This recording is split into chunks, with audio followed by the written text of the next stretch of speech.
नीट paper फुटी प्रकरणी लातूरमधील तिसरा डॉक्टर सीबीआयच्या चौकशीच्या फेरीत आणखी एका नामांकित खासगी डॉक्टरांची चौकशी। छत्रपती संभाजीनगरमध्ये आरसीसी क्लासेसची जाहिरात सुरू, शिवराज मोठेगावकर अटकेत तरीही जाहिरात अजूनही सुरू।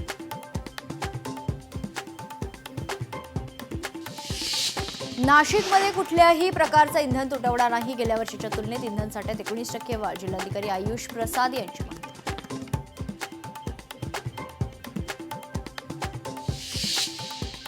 पेट्रोल डिझेल टंचाई विरोधात शेतकरी आक्रमक, बुलढाणा मलकापूर मार्गावर रास्ता रोको, ट्रॅक्टरसाठी खरं तर डिझेल मिळत नसल्यानं संतप्त। सोलापूरमध्ये पेट्रोल डिझेलचा पुरेसा साठा शिल्लक, नागरिकांनी घाबरून इंधन साठवणूक करू नये, जिल्हाधिकाऱ्यांचं आवाहन।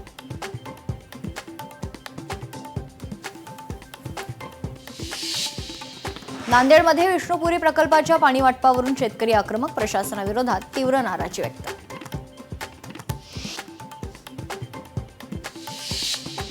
अहिल्यानगरमध्ये भेसळयुक्त कांदा बियाणामुळे लाखोंचं नुकसान, कंपनीच्या संचालकासह कृषी सेवा केंद्र चालकावर गुन्हा दाखल।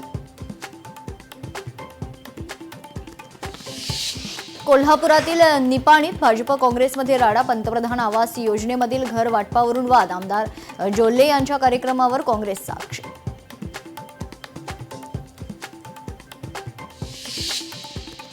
उल्हासनगरच्या कैलास कॉलनी परिसरातील गोळीबार प्रकरणी 2 जणांना अटक, गोळीबारात झाली होती दोघांची हत्या।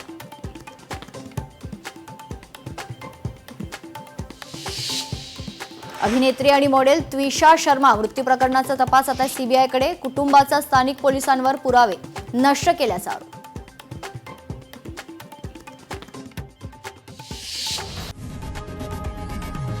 लोकशाही मराठी ऐका, पहा, जागरूक रहा।